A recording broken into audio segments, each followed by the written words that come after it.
Hi, it's Naga Max, 12th NCERT Maxல 7th chapter Integrals exercise 7.1ல 11th sum பார்க்குறோம்.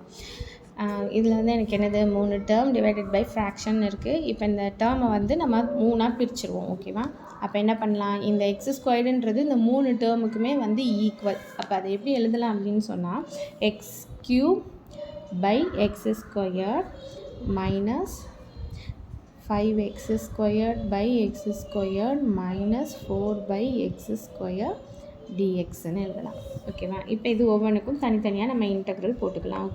இப்போ இது simplify பண்ண முடியுதான்னு பார்த்தா இந்த ஸ்கொயர் கேன்சல் ஆயிரும், இந்த எக்ஸ் ஸ்கொயர் கேன்சல் ஆயிரும், இந்த டேர்ம் அப்படியே இருக்கும். அப்போ integral of x dx minus 5 dx minus integral of இந்த 4ஐயும் நான் வெளியே எடுத்துடுறேன், 1 by x ஸ்கொயர்டுன்னு எழுதிக்கலாம், எக்ஸ் ஸ்கொயர் டிஎக்ஸ்ன்னு எழுதிக்கலாம். ஓகேவா? இப்போ இது இன்னும் சிம்பிளாக எழுதலாம் அப்படின்னு சொன்னால் என்னது, இந்த எக்ஸ் ஸ்கொயரை நான் எக்ஸ் பவர் மேலே கொண்டு போயிட்டேன்னா எக்ஸ் பவர் -2ன்னு ஆயிடும். ஓகேவா? X dx minus 5 dx minus 4 இது எப்படி எழுதலாம் அப்படின்னா எக்ஸ் பவர் -2 dxன்னு எழுதலாம். ஓகேவா? 1 by x ஸ்கொயர்னாலும் எக்ஸ் பவர் -xனாலும் நம்மளுக்கு ஒன்று தான். ஓகேவா? இப்போ இதை நம்ம டிஃப்ரென்ஷியேட் பண்ணோன்னா இங்கே அந்த பவர் நம்ம அந்த X power n formula use பண்ணோன்னா எனக்கு பவர் 1 வந்து ஆட் பண்ணுவோம். அப்போ எக்ஸ் 1ன்னு இருக்கிறது எனக்கு எக்ஸ் ஸ்கொயர்ட் பை 2 மைனஸ் இந்த 5 இது ரெண்டும் எனக்கு கேன்சல் ஆயிடுச்சுன்னா வெறும் எக்ஸ் மட்டும் இருக்கும், மைனஸ் இந்த 4 நான் எழுதிக்கிறேன். இப்போ இதை பண்ணுவோம். இப்போ எக்ஸு -2 + 1 பை -2 + 1 அப்படின்னா என்ன ஆகும், எனக்கு எக்ஸ் பவர் -1 பை -1ன்னு கிடைக்கும். இப்போ இந்த -1 நான் இங்கே மல்டிப்ளை பண்ணிட்டேன்னா இங்கே மைனஸ்னே இருக்கட்டும், எக்ஸ் பவர் -1 பை -1 + c. இப்போ இங்கே 1 வந்து நம்மளுக்கு வந்து என்னது வேலிட் இல்லை, இப்போ போட்டாலும் ஒன்று தான் போடாதும் ஒன்று தான். அப்போ மைனஸ் இருக்குது, அப்போ இந்த மைனஸை நம்ம மேலே எழுதணும் அப்படின்னு சொன்னால் இந்த மல்டிப்ளையில் எனக்கு ப்ளஸ்ன்னு ஆயிடும். அப்போ answer x square by 2 minus 5x, இந்த மைனஸும் எனக்கு ப்ளஸ் 4x பவர் -1 + c. இப்படியும் எழுதலாம். அப்படி இல்லைன்னா X square by 2 minus 5x என்னது ப்ளஸ் 4/x + cன்னு எழுதலாம். ஓகேவா?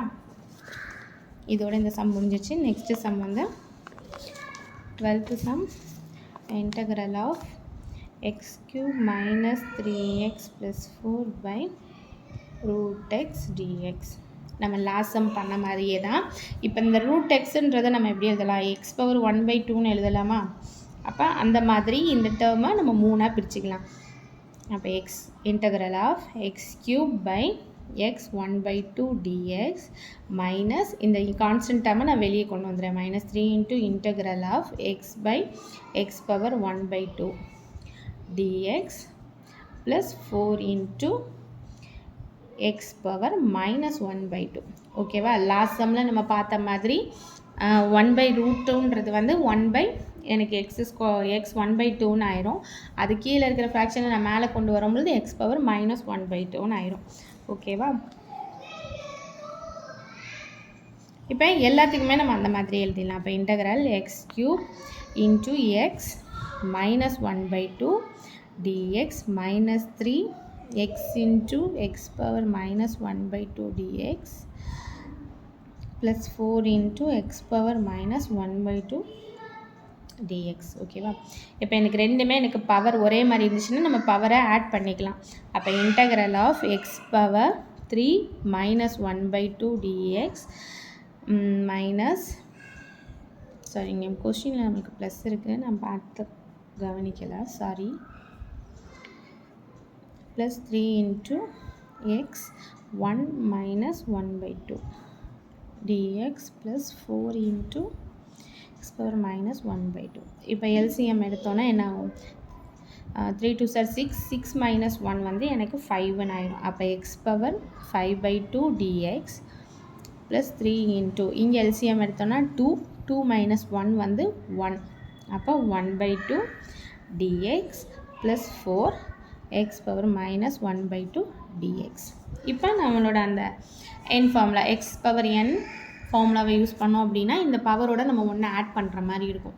அப்போ X by 5/2 + 1 by 5/2 + 1 then plus 3 into x 1/2 + 1 by 1/2 + 1 plus 4 into x power minus 1/2 plus 1 by x 1/2 minus 1/2 plus 1. ஓகேவா? இப்போ இதுக்கு எல்சிஎம் எடுத்தோம் அப்படின்னா 2ன்னு வரும். அப்போ 7/2ன்னு ஆயிரும். அப்போ எக்ஸ் 7/2 இங்கே 7/2னா கீழே அதே டேர்ம் தான் இருக்குது, கீழேயே 7/2ன்னு ஆயிரும். ப்ளஸ் 3 இன்ட்டு இங்கே எல்சிஎம் எடுக்கும்பொழுது 2 3/2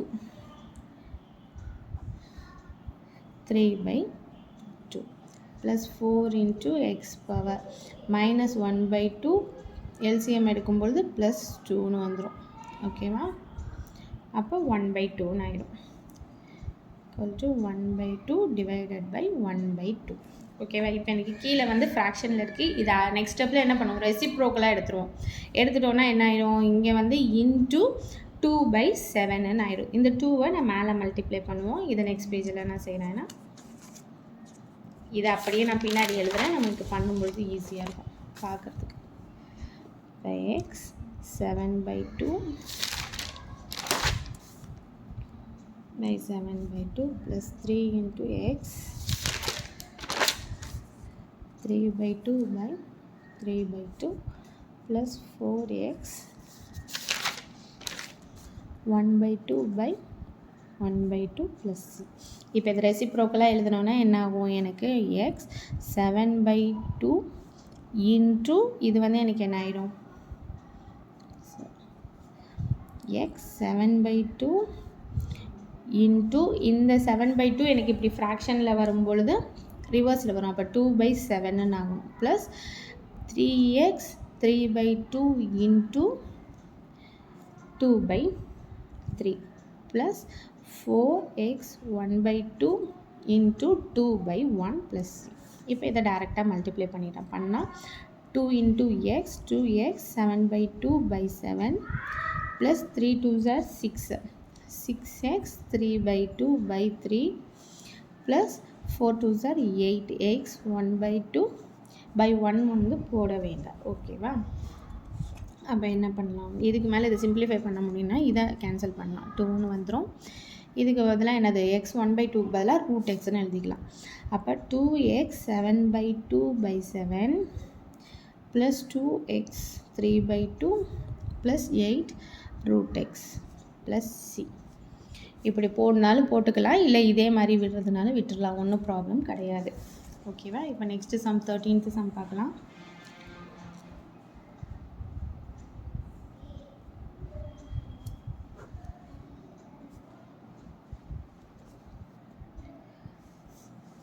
ஓகேவா? இப்போ எனக்கு இது எப்படி இருக்குது அப்படின்னா x³ minus x² x minus 1. ஓகேவா? இது ரஃபில் சைடில் செய்கிறேன். x³ minus x² plus x minus 1. இப்போ இதில் எல்லாமே எனக்கு x வந்து காமனாக இருக்குது. அப்போ x நான் காமனாக வெளியே எடுத்தேன்னா என்ன ஆகும், சரி ஃபஸ்ட் இந்த 2 டேர்ம் எடுக்கலாம். x² நான் காமனாக எடுத்தேன்னா இங்கே இதில் ஒரு x -1ன்னு ஆயிரும். இங்கே வந்து நம்ம 1 காமனாக எடுத்தோம் அப்படின்னா இந்த x -1 அப்படியே இருக்கும். அப்போ x²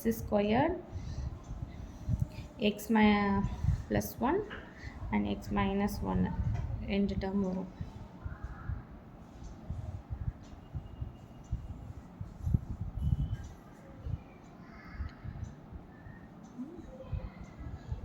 இந்த டேர்முக்கு நம்ம இந்த மாதிரி எழுதிடலாம். ஓகேவா? x² plus 1 then x plus 1 so x minus 1 divided by x minus 1 dx. இப்போ பார்த்தா எனக்கு இந்த 2 சம்மே ஈக்குவலாக இருக்குது. அப்போ இது ரெண்டையும் கேன்சல் பண்ணிட்டோன்னா x² plus 1 மட்டும்தான் இருக்கும் dx. இப்போ இதில் 2 டேர்ம் இருக்குது. இந்த 2 டேர்மை நம்ம தனித்தனியாக பிரித்தோம் அப்படின்னா x² dx plus 1 into dxன்னு வந்துடும். நம்ம x power n formula use பண்ணோம் அப்படின்னு சொன்னால் என்ன ஆகும், x³ by 3 ப்ளஸ் இது கேன்சல் ஆகி எனக்கு வெறும் xன்னு மட்டும் இருக்கும் ப்ளஸ் c இதுதான் நம்மளோட 13 சம்மோட ஆன்சர். ஜஸ்ட்டு நம்ம இன்டெக்ரல் பண்ணுறதுக்கு முன்னாடியே இருக்கிற கொஸ்டினை எவ்வளவுக்கு சிம்பிளிஃபை பண்ண முடியுமோ அவ்வளவுக்கு சிம்பிளிஃபை பண்ணிவிட்டு நம்ம இன்டெக்ரல் பண்ணோன்னா ரொம்ப சிம்பிளாக முடிஞ்சிடும் ஆன்சர். ஓகேவா? Next 14th sum. 1 minus x root x dx. ஓகேவா? 1 minus x dx. அப்போ என்ன பண்ணலாம், அந்த ரூட் எக்ஸை நான் உள்ளே மல்டிப்ளை பண்ணுறேன். பண்ணோன்னா 1 into root x minus x into root x. எனக்கு 2 டேர்ம் ஆயிடுச்சு. இப்போ 2 டேர்முக்கும் இன்டெக்ரல் நம்ம தனித்தனியாக படிச்சிடலாம். Integral of root x dx minus integral of x root x dx. இப்போ என்ன பண்ணலாம், ரூட் எக்ஸை நம்ம என்ன செஞ்சிடலாம், 1/2ன்னு எடுத்துடலாம். அப்போ 1/2 x power 1/2 dx minus x into x power 1/2 dx. இப்போ இதில் என்ன ஆகும், இங்கே 1 இருக்குது, இதுக்கு நம்ம எல்சிஎம் எடுத்தோன்னா 2 + 1 3/2ன்னு ஆயிடும் நம்மளுக்கு எல்சிஎம் வேல்யூ. அப்போ நெக்ஸ்ட் ஸ்டெப்பில் அது எப்படி எழுதிடலாம், x 1/2 dx minus x power 3/2 dxன்னு எடுத்துடலாம். இப்போ என்ன பண்ண வேண்டியதான், x power n ஃபார்முலாவை சப்ஸ்டியூட் பண்ண வேண்டியதான். அப்போ x 1/2 + 1/1/2 + 1 minus x 3/2 + 1/3/2 + 1 + c. இப்போ இதில் எல்சிஎம் எடுத்தோன்னா x இங்கே 2 மல்டிப்ளை பண்ணுவோம், x 3/2/3/2 மைனஸ் இது 2 இங்கே வரும், அப்போ 5/2ன்னு ஆயிரும். இதுக்கு எல்சிஎம் எடுத்தோம்னா 5/2, கீழேயும் 5/2 ப்ளஸ் சி. லாஸ்ட் சம் மாதிரியே இப்போ இதுக்கு ரெசிப்ரோக்கல் போட்டோன்னா 2 into 3 x 3/2 minus 2/5 x power 5/2 plus சின்னு வரும். இப்போ என்னாகும், இதை வந்து கேன்சல் பண்ணுறதுக்கு எந்த சான்ஸும் இல்லை. அப்போ ஆன்சர் எனக்கு 2/3 x 3/2 minus 2x power 5/2/5 plus c. ஓகேவா? இதுதான் நம்ம 14th சம்மோட ஆன்சர். இந்த சம் உங்களுக்கு புரிஞ்சிருக்கும்னு நினைக்கிறேன். எல்லாமே சிம்பிள் தான். எந்த சம்மாக இருந்தாலும் இன்டெக்ரல் பண்ணுறதுக்கு முன்னாடி எவ்வளவுக்கு சிம்பிளிஃபை பண்ண முடியுமோ சிம்பிளிஃபை பண்ணிவிட்டு அப்புறம் இன்டெக்ரல் பண்ணோம்னா ரொம்ப ஈஸி. இந்த வீடியோ உங்களுக்கு பிடிச்சிருக்கும்னு நினைக்கிறேன். பிடிச்சிருந்தால் லைக் பண்ணுங்கள், ஷேர் பண்ணுங்கள், சப்ஸ்கிரைப் பண்ணுங்கள். தேங்க்யூ, பாய்.